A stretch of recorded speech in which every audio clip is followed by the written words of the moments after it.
MP अजब है, सबसे गजब है। दोस्तों नमस्कार।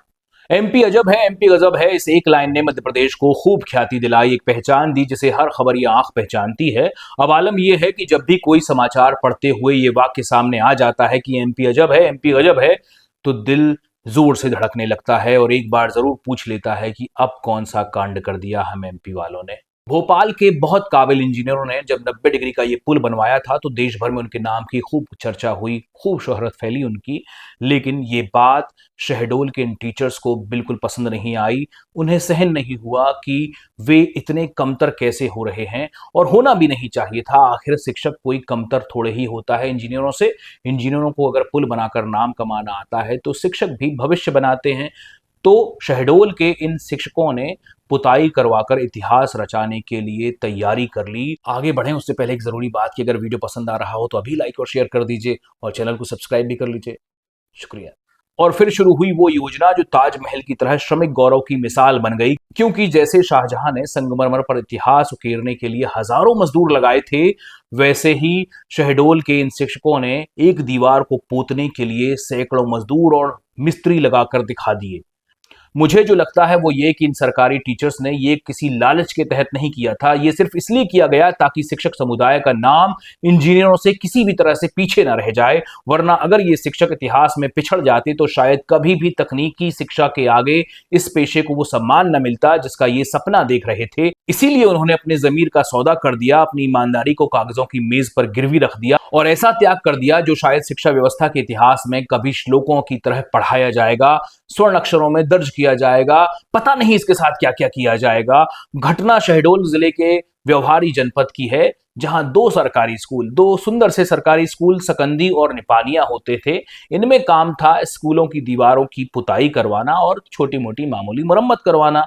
लेकिन कागजों में जो हुआ वो था कला और कल्पना की पराकाष्ठा। एक अद्भुत मिसाल, एक अद्भुत कला थी ये जो इन शिक्षकों ने करके दिखाई है। सकंदी स्कूल में केवल केवल और केवल 4 लीटर पेंट खरीदा गया, ऑयल पेंट खरीदा गया, जिसकी कीमत थी पूरे 784 रुपए। लेकिन इसे पोतने के लिए जो मेहनत दिखाई गई, जो जज्बा दिखाया गया, वो काबिले तारीफ है। जो मेहनत लगाई गई है ना, वो किसी भी स्वतंत्रता संग्राम की तरह भव्य थी। कागजों पर दर्ज हो गई है ये मेहनत। 168 मजदूर और 65 मिस्त्री, 168 मजदूर और 65 मिस्त्रियों ने मिलकर पूरा 4 लीटर पेंट, जो कि 784 रुपए का आया था, उसे दीवारों पर इस शिद्दत से रगड़ा है कि ये दीवारें शायद अनंत काल तक यूं ही चमकती रहेंगी, कयामत तक यूं ही चमकती रहेंगी। और इनका मेहनताना जो बना, कितना वाजिब मेहनताना है, 1,06,984 रुपए, केवल 1,06,984 रुपए।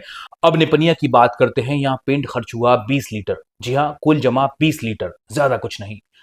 10 खिड़कियां और 4 दरवाजे, याद रखिए ये ऐतिहासिक है। 10 खिड़कियां और 4 दरवाजे, ये ऐतिहासिक खिड़की दरवाजे हैं, इन्हें याद रखिएगा। काम में झोंक दिए गए 275 मजदूर और 150 राजमिस्त्री। जी हाँ, शिक्षकों ने तय किया था कि गलती की कोई संभावना ना हो, और इसके लिए इन मजदूरों को जो पैसा दिया गया वो था 2,31,650।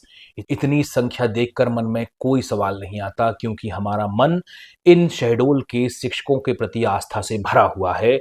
बस यही लगता है इन्हें देखकर, या तो ये स्कूल कोई स्मारक बन रहा है या फिर कोई पौराणिक कथा है जो बिलों पर लिखी जा रही थी। सबसे दिलचस्प बात यह है कि ये बिल जो है 5 मई 2025 को ही बना दिया गया, लेकिन जो अप्रूवल मिला वो मिल गया था 4 अप्रैल को।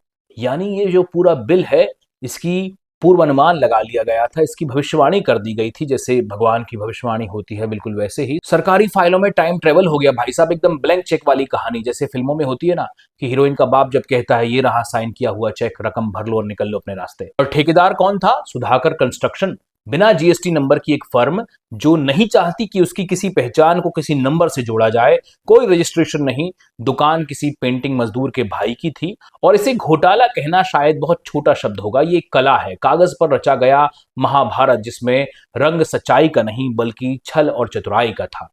माफ कीजिएगा अगर थोड़ा सा ज्यादा नाटकीय हो गया हो, लेकिन मैं क्या करूं, मुझे समझ नहीं आ रहा था। इतनी भव्य कहानी थी कि मैं आपको इस तरह से बयां करना चाहता था। थोड़ा गलत हुआ हो तो माफ कीजिएगा। वीडियो अच्छा लगा हो तो लाइक और शेयर जरूर कर दीजिएगा। मेरा चैनल भी सब्सक्राइब कर लीजिएगा। मेरा नाम आदित्य है। मुझे सुनने के लिए आपका बहुत शुक्रिया।